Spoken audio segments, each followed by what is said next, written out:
എല്ലാവർക്കും നമസ്കാരം. പുതിയൊരു വീഡിയോയിലേക്ക് സ്വാഗതം. ഈ ഡൽഹി ഭീകരാക്രമണത്തിന് ശേഷം രാജ്യത്തിൻ്റെ തന്ത്രപ്രധാനപ്പെട്ട മേഖലകളായ എയർപോർട്ട്, റെയിൽവേ സ്റ്റേഷൻ, ഈ ഡിഫൻസ് സെക്ടറിലേക്ക് വേണ്ടി എക്യുപ്മെൻറ്റ്സ് ഒക്കെ സപ്ലൈ ചെയ്യുന്ന സ്ഥാപനങ്ങൾ, റിസർവ് ബാങ്ക്, പിന്നെ മറ്റു ചില സ്ഥാപനങ്ങൾ, ഇവർക്കൊക്കെ വലിയ രീതിയിലുള്ള സുരക്ഷാ നിർദ്ദേശങ്ങൾ കേന്ദ്രം നൽകിയിരിക്കുകയാണ്.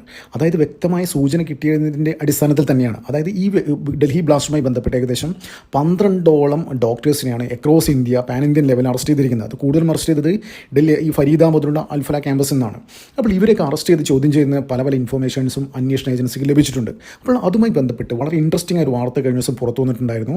അതായത് കോട്ടയം റെയിൽവേ സ്റ്റേഷനിൽ ഒരു അജ്ഞാതൻ കിടന്നുറങ്ങുന്നുണ്ട് എന്നുള്ളൊരു മെസ്സേജ് ചെന്നൈ സെൻട്രൽ റെയിൽവേയിൽ നിന്ന് ലഭിക്കുന്നു. അതായത് അവിടെ നിന്ന് അവർ CCTV ഒക്കെ നോക്കിയിട്ട് പെട്ടെന്ന് ഇവർ അറിയിക്കുന്നു. അതായത് കേരളത്തിലെ എല്ലാ റെയിൽവേ സ്റ്റേഷനിലെ CCTVയുടെ ആക്സസും അവിടെ വലിയ സ്ക്രീനിൽ കാണാൻ പറ്റും, ചെന്നൈ സെൻട്രൽ റെയിൽവേ സ്റ്റേഷൻ്റെ അവിടെയായിട്ട്. അപ്പോൾ അവർ വ്യക്തമായ ഒരു നിർദ്ദേശം നൽകുന്നു. അജ്ഞാത വേഷത്തിലൊരാൾ, അജ്ഞാതൻ എന്ന രീതിയിൽ തോന്നിപ്പിക്കുന്ന ഒരാൾ, വളരെ വ്യത്യസ്തമായ വേഷവിധാനങ്ങളിലുള്ള ഒരാൾ റെയിൽവേ സ്റ്റേഷനിൽ കിടന്നുറങ്ങുന്നുണ്ടോ എന്ന് ഉടൻ ചെക്ക് ചെയ്യണമെന്നുള്ളൊരു മെസ്സേജ് ചെന്നൈയിൽ നിന്ന് നേരെ കോട്ടയം റെയിൽവേ സ്റ്റേഷനിലേക്ക് പോകുന്നു. അപ്പോൾ ഇവർ അഴിച്ചു പെറുക്കുന്നു. അങ്ങനെ ആരെ പിടിച്ചോ, എന്തെങ്കിലും അങ്ങനെ അറസ്റ്റ് ചെയ്തോ, ഇത്തരത്തിലുള്ള വിവരങ്ങളൊന്നും പുറത്തു വന്നിട്ടില്ല. ഉടൻ തന്നെ പെട്ടെന്ന്, അതായത് ഇമ്മീഡിയറ്റ് ആയിട്ട് ചെയ്യേണ്ട കാര്യമാണ്. അതിനുശേഷം കോട്ടയം റെയിൽവേ സ്റ്റേഷനിൽ കൊടുത്തതിന് ശേഷം, ഈ ഇൻഫർമേഷൻ കൊടുത്തതിന് ശേഷം കേരളത്തിലെ മറ്റെല്ലാ സ്ഥാപനങ്ങളിലേക്കും റെയിൽവേ സ്റ്റേഷനിലേക്കും ഈ ഒരു മെസ്സേജ്, അതായത് ഓരോ ജില്ലകളിലും മെയിൻ റെയിൽവേ സ്റ്റേഷനിലേക്ക് ഈ വിവരം പാസ് ചെയ്യുന്നു. ഇതേ രീതിയിൽ ചെക്ക് ചെയ്യാൻ വേണ്ടിയിട്ട് ചിലപ്പോൾ എന്തെങ്കിലും ഇൻഫർമേഷൻ കൊടുത്തിട്ടുണ്ടാവും. അതായത് എന്തെങ്കിലും ഫോട്ടോ എന്തെങ്കിലും കൊടുത്തിട്ട് ഇതുമാതിരി ഈ ഫോട്ടോയിൽ കാണുന്ന ഒരാൾ അവിടെ സ്റ്റേഷൻ്റെ പരിസരത്തുണ്ടോ എന്ന് നോക്കണം, എവിടെയെങ്കിലും കിടന്നുറങ്ങുന്നുണ്ടോ എന്ന് നോക്കണം എന്നുള്ള ഒരു വിവരം, ഒരു വ്യക്തമായ സന്ദേശമാണ് കൊടുത്തിരിക്കുന്നത്. അപ്പോൾ ഏത് കോണ്ടെക്സ്റ്റിലാണ് ഇങ്ങനൊരു ഇത് പെട്ടെന്ന് ചെന്നൈ സെൻട്രൽ റെയിൽവേ എല്ലാ റെയിൽവേ സ്റ്റേഷനും, പ്രത്യേകിച്ച് കോട്ടയത്താണ് ആദ്യം വിളിച്ചത്, അവിടെ അങ്ങനെ ആരും കിട്ടിയോ ഇല്ലയെന്നും അങ്ങനെ ഒരു വാർത്ത പുറത്തൊന്നുമില്ല. അങ്ങനെ അറസ്റ്റ് ചെയ്തിട്ടുണ്ടോ, ഇത്തരത്തിൽ ആളെ ഐഡൻറ്റിഫൈ ചെയ്തിട്ടുണ്ടോ, കേന്ദ്ര അന്വേഷണ ഏജൻസികൾ ഇവിടെ വന്ന് NIA അങ്ങനെ ആരെങ്കിലും തൂക്കി കൊണ്ടുപോയിട്ടുണ്ടോ, ഒരു വിവരവും പുറത്തു വന്നില്ല. അതായത് ഇതൊക്കെ സീക്രട്ടായിട്ട് നടക്കുന്ന കാര്യമാണ്. പക്ഷേ അതായത് ഉദ്യോഗസ്ഥ ലെവലിലുള്ള ആൾക്കാരൊക്കെ ഈ വാർത്ത പുറത്തുവിട്ട പ്രകാരം ചെന്നൈയിൽ നിന്ന് ഇങ്ങനെ ഒരു വാർത്ത വന്നിട്ടുണ്ടായിരുന്നു. ആ വാർത്ത പുറത്തു വന്നിട്ടുണ്ട്. പക്ഷേ അതിനുശേഷം നടന്ന കാര്യങ്ങളൊന്നും പുറത്തു വന്നില്ല. അപ്പോൾ ചില ദേശീയ മാധ്യമങ്ങളൊക്കെ ഇപ്പോൾ ഇതിനെ വലിയ രീതിയിൽ വ്യാഖ്യാനിക്കുന്നത് എന്താണെന്ന് വെച്ച് കഴിഞ്ഞാൽ, അതായത് ഡൽഹി ബ്ലാസ്റ്റിന് ശേഷം വലിയ രീതിയിലുള്ള സ്ഫോടനങ്ങൾ, ഒരു മാസ് കൂട്ടക്കൊല ഇന്ത്യയിൽ നടത്താൻ പ്ലാൻ ചെയ്തിട്ടുണ്ട് ഈ തീവ്രവാദ സംഘടനകൾ. അപ്പോൾ ഇവർ ചോദ്യം ചെയ്യുന്ന, ഈ ഡോക്ടേഴ്സിനൊക്കെ ചോദ്യം ചെയ്യുന്നതിൻ്റെ അടിസ്ഥാനത്തിൽ അവർക്ക് പല വിവരങ്ങളും ലഭിച്ചിട്ടുണ്ടാവും. അതായത് നമുക്കറിയാം, ഈ റെയിൽവേ സ്റ്റേഷൻ സംബന്ധിച്ചിടത്തോളം വലിയ രീതിയിൽ സുരക്ഷാ സംവിധാനങ്ങൾ അധികമൊന്നും ഇല്ലാത്ത സ്ഥലമാണ്. അപ്പോൾ അവിടെ കയറി ആർക്കും എന്തും ചെയ്തിട്ട് പോകാൻ പറ്റുന്ന ഒരു സ്ഥലമാണ് റെയിൽവേ സ്റ്റേഷനൊക്കെ. ഒരുപാട് ആൾക്കാർ കയറുന്നതാണ് ട്രെയിനുകളൊക്കെ.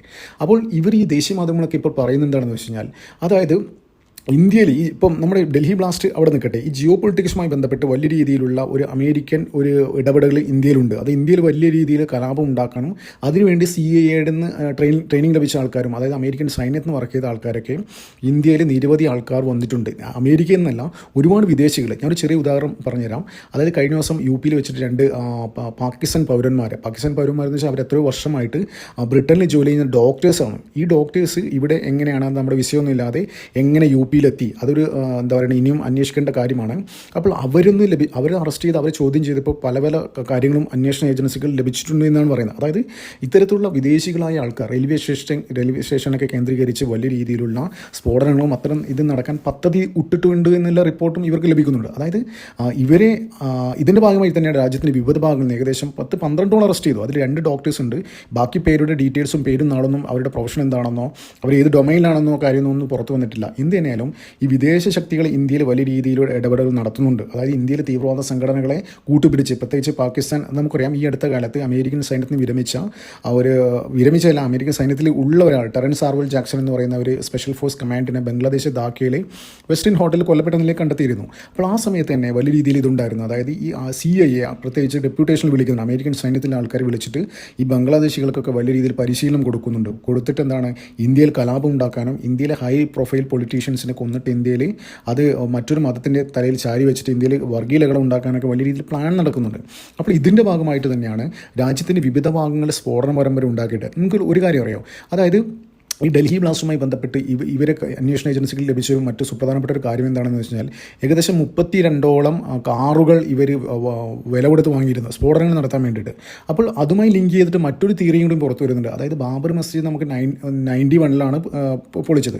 അപ്പോൾ ഇത് ഏകദേശം 36 വർഷമാവും. അപ്പോൾ ഈ 36 സ്ഥലങ്ങൾ ഇന്ത്യയിൽ ഡിസംബർ ആ മാസത്തിൽ വലിയ രീതിയിലുള്ള സ്ഫോടനങ്ങൾ നടത്തിയിട്ട് ഒരേ സമയം നടത്താൻ ഇവർ പദ്ധതി ഇട്ടിട്ടുണ്ട് എന്നുള്ള തിയറീസും ഇപ്പോൾ പുറത്തു വരുന്നുണ്ട്. അതിന് വേണ്ടിയിട്ടാകാം ചിലപ്പോൾ ഇപ്പോൾ 32 കാറുകൾ പോലീസ് ഇവർ വാങ്ങിയിട്ടുള്ള വിവരം പുറത്തു വന്നിരുന്നത്. ചിലപ്പോൾ 32 ആവാം, 36 ആവാം ചിലപ്പം. അപ്പോൾ ഇങ്ങനെയുള്ള പല പല തിയറീസും വരുന്നുണ്ട്. അപ്പോൾ ഇതിൻ്റെ ഭാഗമായിട്ട് രാജ്യത്തെ പല പല റെയിൽവേ സ്റ്റേഷൻ കേന്ദ്രീകരിച്ചും ട്രെയിനുകളിലൊക്കെ ബോംബ് സ്ഫോടനം നടത്താൻ ഇവർ പദ്ധതി ഇട്ടിരുന്നു എന്നുള്ള തിയറീസൊക്കെ പുറത്തു വരുന്നുണ്ട്. അപ്പോൾ അതിൻ്റെ ഭാഗമായിട്ടാണോ ഇവർ ഇത്തരത്തിലുള്ള ആൾക്കാർ ഇവിടെ വന്നതും എന്നും അന്വേഷിക്കേണ്ടിയിരിക്കുന്നു. കൂടാതെ അതുമാത്രമല്ല, ഞാൻ നേരത്തെ പറഞ്ഞ മാതിരി യു-പിയിൽ നിന്ന് പിടിയിലായ പാകിസ്ഥാൻ ഡോക്ടേഴ്സ് ഉണ്ടല്ലോ, അവർ വർഷങ്ങളായിട്ട് 10-30 വർഷമായിട്ട് മാഞ്ചസ്റ്ററിൽ താമസിക്കുന്ന ഡോക്ടേഴ്സാണ്. അപ്പോൾ അങ്ങനെയുള്ള വിദേശികളൊക്കെ വന്ന് ഇവിടെ പിടിക്കപ്പെടുന്നു. രാജ്യത്തിൻ്റെ ചില എയർപോർട്ടുകളിൽ നിന്ന് സംശയാസ്പദമായ രീതിയിൽ വിദേശികൾ പിടിക്കപ്പെടുന്നു. അപ്പോൾ അങ്ങനെ നോക്കുകയാണെങ്കിൽ വലിയ രീതിയിലുള്ള, അതായത് ഈ വിദേശ ശക്തികളും ഈ ഇന്ത്യയിൽ നിന്നുള്ള ജിഹാദി വൈറ്റ് കോളർ ടെററിസ്റ്റുകളെ ഹയർ ചെയ്തിട്ട് അവർക്ക് വേണ്ട എല്ലാ കാര്യങ്ങളും ചെയ്യുന്ന ഒരു ജോയിൻറ്റ് ഓപ്പറേഷനായിട്ടാണ് ഇന്ത്യയിൽ ഇപ്പോൾ വലിയ രീതിയിൽ കലാപങ്ങൾ നടത്താൻ ഇവർ പ്ലാൻ ചെയ്യുന്നത്.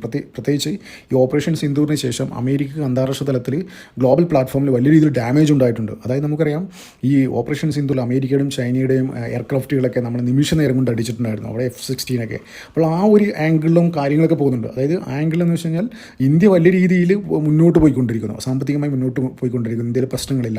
ഏഷ്യയിലെ മിക്ക രാജ്യങ്ങളും കലാപം ഉണ്ടാകുന്നു, അവർ തകർന്നടിയുന്നു, അവിടെ അമേരിക്ക മുതലെടുക്കുന്നു. പക്ഷേ ഇന്ത്യയിൽ മാത്രം ഒന്നും നടക്കുന്നില്ല. ഇന്ത്യയിലെ പൊളിറ്റീഷ്യൻസിനൊക്കെ ഉപയോഗിച്ചിട്ട് ഒരുപാട് നടത്താൻ നോക്കി ഇവിടെ, പക്ഷെ ഒന്നും വിലപ്പോയില്ല.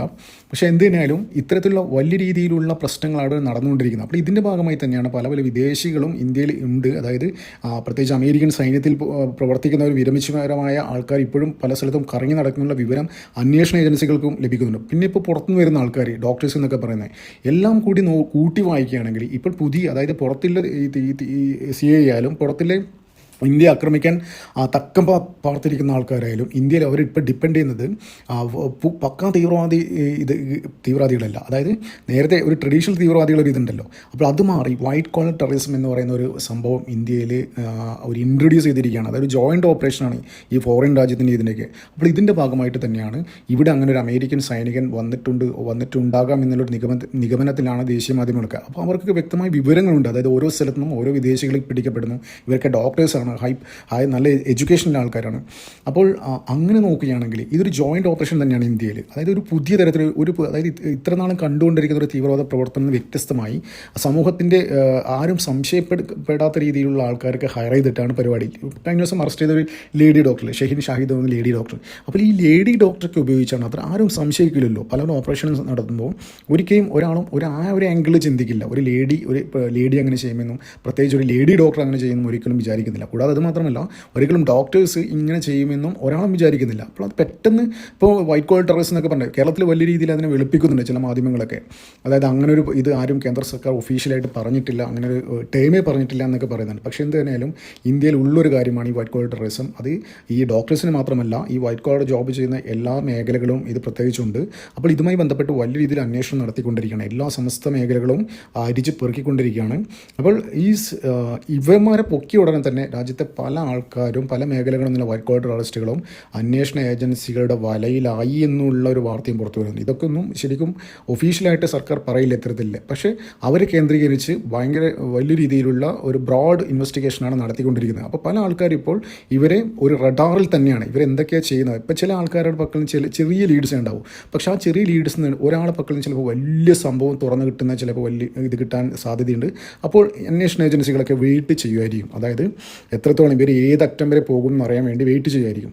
അപ്പോൾ എന്ത് തന്നെയായാലും ഇന്ത്യയിൽ ഇപ്പോൾ നടന്നുകൊണ്ടിരിക്കുന്ന വൈറ്റ് കോളർ ടെററിസത്തിൻ്റെ ഭാഗമായിട്ട് രാജ്യത്തിൻ്റെ പല ഭാഗങ്ങളിലും ഈ സ്ഫോടനം, പ്രത്യേകിച്ച് റെയിൽവേ സ്റ്റേഷനൊക്കെ കേന്ദ്രീകരിച്ച് ഇവന്മാർ പദ്ധതി ഇട്ടിട്ടുണ്ട്. അപ്പോൾ അതിൻ്റെ ഭാഗമായിട്ട് തന്നെയാണ്, അതായത് ഇപ്പോൾ പുറത്തൊരു അത് അമേരിക്കൻ സൈനികനാണോ അതൊരു പുറത്തുള്ളൊരു ജിഹാദിയാണോ എന്നുള്ള വരുന്ന ദിവസങ്ങളിൽ പുറത്ത് വരും. ഈ കോട്ടയം റെയിൽവേ സ്റ്റേഷനിൽ വന്നത്. അപ്പോൾ ഈ റെയിൽവേ സ്റ്റേഷൻ കേന്ദ്രീകരിച്ച് വലിയ രീതിയിലുള്ള ഒരു ആക്രമണം എന്തായാലും ഇവന്മാർ പ്ലാൻ ചെയ്തിട്ടുണ്ട് എന്ന കാര്യത്തിൽ ഒരു സംശയമില്ല. ഇതൊക്കെ കൊണ്ട് തന്നെയാണ് രാജ്യത്തെ എല്ലാ ഇതും കേന്ദ്രീകരിച്ച് വലിയ രീതിയിൽ അന്വേഷണം നടത്തിക്കൊണ്ടിരിക്കുന്നത്. അപ്പോൾ ഇതുമായി ബന്ധപ്പെട്ട കൂടുതൽ വാർത്തകൾ വരും ദിവസങ്ങളിൽ പുറത്ത് വരും. നമുക്കതിനെ കാത്തിരിക്കാം. നന്ദി, നമസ്കാരം. മറ്റൊരു വീഡിയോ കാണാം.